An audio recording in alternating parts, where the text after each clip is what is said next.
New save and series time here on the channel that will hopefully see us out for the remainder of the FM23 cycle. By my maths, that gives us around about 4 months till October, till the new game comes out, FM24. So, what is that new series, I hear you ask? Well, we're going to be going treasure hunting with a team that have Pirate as their nickname, or one of their nicknames. It's also a team that's only a few miles down the road from us, Bristol Rovers.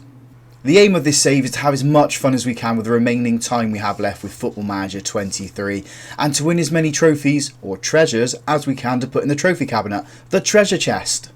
And remember that tactic that come out last week? It should be floating around my head round about now, that weird 4-3-3. Well, we're going to be using that. We're going to use it for the entirety of this save.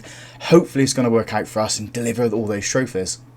So, all aboard the FM Russ ship as we aim to take Bristol Rovers where they've never been before, the top of English football, and win as much as we can along the way.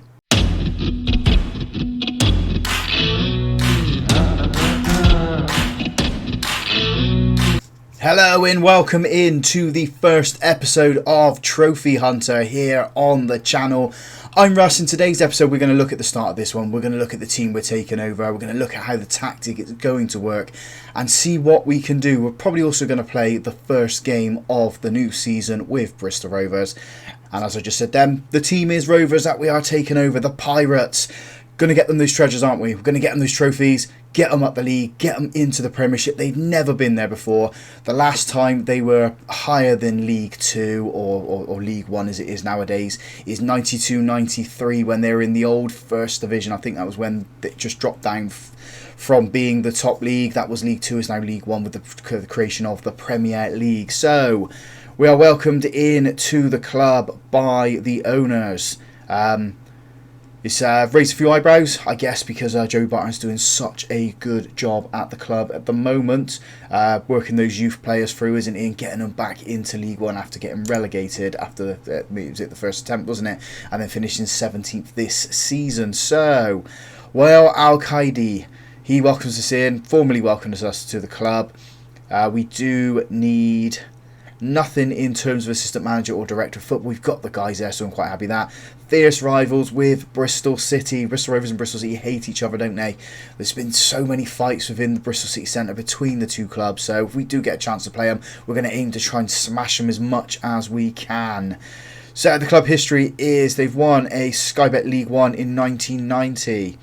They've won the English Southern League, the Western League and the English 3rd Division South as well. They did win the Papa John's Trophy as well in 1990, so it was a double season from then. Sorry, they finished runners-up then. They did win it. I can't remember what season they did win that trophy though. But yeah, a lot of work to do with this club. The Memorial Stadium holds 12,300 fans. Hopefully we can add to that or maybe move. We've got good training facilities, average youth facilities and average youth recruitment. So we need to work on that there. Joey Barton does a good job of bringing the youth players in and bringing them up through the academy, bringing them up through the system. I want to continue that work here and hopefully we can do it. They're saying that this is the best formation and best team for them. It is a 4-3-3, so we are going to shift that ever so slightly. Collins is such a good player, winning a player of the season for League 1 this season. Coburn gets some goals as well. In terms of the vision then, so the board culture is sign players under the age of 23 for the first team. That's what we want to do. Work within the wage budget, grow the team's reputation. That is the aim of the save. Minimum 1-year contract for players over the age of 32. I don't really want to sign old players. I know I did it a lot in Football Manager 23. That's what we're playing at the moment. I did it a lot in half-star to 5-star. And yeah, it did work out. But we're trying not to do it in this one. Get to the knockout stage of the Papa John's Trophy then for this season. Mid-table in League 1. Be competitive in the FA Cup. Competitive in the Carabao Cup. And then our contract ends at the end of this season. What I am going to do is I'm going to make myself unsackable. I do have the editor, the in-game editor open, purely for that reason. I want to take this club through the highs and the lows and not get sacked along the way. So if we go down, we continue the journey. If we go up, we continue the journey. If things get ropey, we continue the journey. We are here for the long term then. So at the end of the next season, they want us to finish in the top half and then work towards the playoffs, reach the playoffs, and then continue to challenge for those playoffs by the end of the 26-27 season. Hopefully by then we will be in the Championship, so we don't need to worry about that too much. The club vision is to develop players using the youth system. As I said, that's what Joey Barton does. I want to continue that as well. Remain in Sky Bet League 1. No, we want to move up. And then be competitive against Bristol City. If we play them, I want to beat them. That's the plan. We are going to set this to every month. We are going to meet the media. We are going to have that little friendly there, but we'll let the board do that one. And then we save the game. Put the tactic in. I will show you that tactic right now. So the tactic is this one here, the weird 4-3-3 as you've seen from last week. Should be floating around my head as well. We'll leave a little video at the end of it as well. So it is this. If we pick without restrictions our best 11, it is saying this. So where do we need to work? We need a roaming playmaker and we need a wide midfielder. Scott Sinclair can't play there that well. They're the two areas that we're going to be looking to bring in. Everyone else looks okay at the moment, although I think we might need another goalkeeper. He's out for 4 to 5 months. We've got Belshaw. Belshaw can play in there. He's a fairly decent goalkeeper for this level. So that's what we're going to do for the transfers then. 2 in for there and see how we get on. Well, this could be interesting for the save then. The owner's looking to sell the club and a local investor could be coming in to take over in the near future. So that could mean more money coming in to the club then just to invest in the team. We've got over £500,000 in the bank at the moment. We've got 15k in the transfer budget and we are over the wage budget at the moment. That's because we have done a transfer. We've brought in Brandon Austin from Tottenham on loan. I know we weren't looking for a goalkeeper, but when you look at the team, the main goalkeeper is out for 4 to 5 months with an injury. So that's why we are going to be. That's why we brought Brandon Austin in. He's either going to play cover or he's going to be the main goalkeeper with Belshaw. Hopefully it is going to work out for us. We're still looking for that roaming playmaker and we're still looking for that wide midfielder on the left hand side. Once we got those in, we'll let you know. So here we go then with the first game of the save, the first game of the season as well. It is home against Forest Green Rovers. Transfers have been difficult. We haven't found anyone yet to come in. So the team we're going to be putting out there for the first day of the new season is Austin in goal, a back four of Gordon, Gibson, Hole and Gibbons, Rossiter at the base of this weird midfield here, Sinclair on the left, Ward in the centre, Evans in the shadow striker, Anderson in the inside forward and Coburn starting up front. No place in the team for Collins, he is injured and some of our other key players are on fitness alerts as well. This is also the first game with the new graphics card installed into the computer, so it should be a little bit smoother running things. Let me know what you think. If it's still not, we'll have a play around with some of the settings on the game.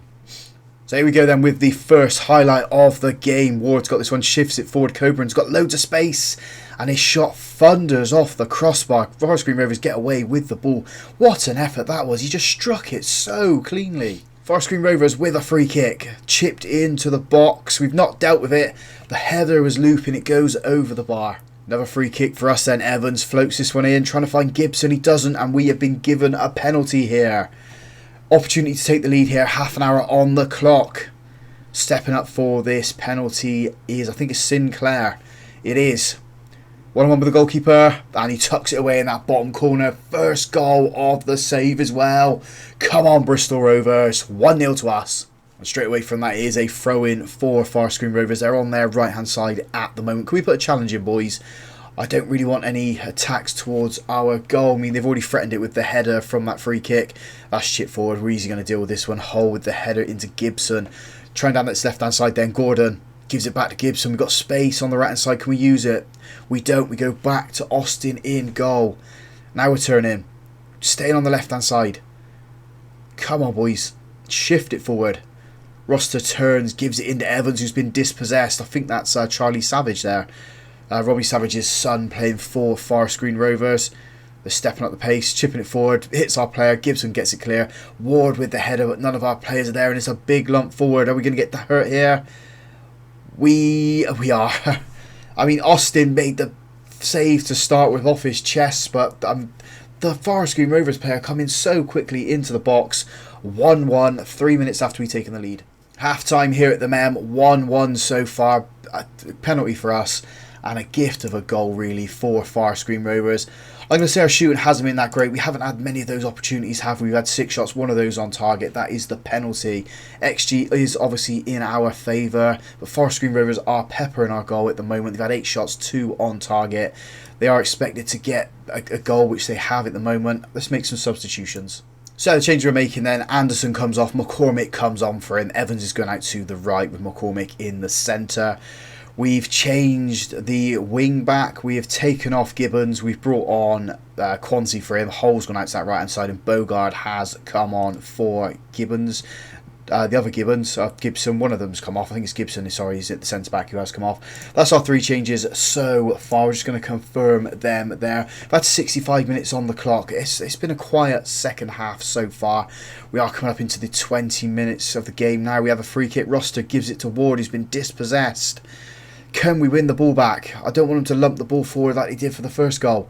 They've gone back to their goalkeeper now. We just need to put a bit of pressure on. We are using a gegenpress at the end of the day, so we should be pressing them.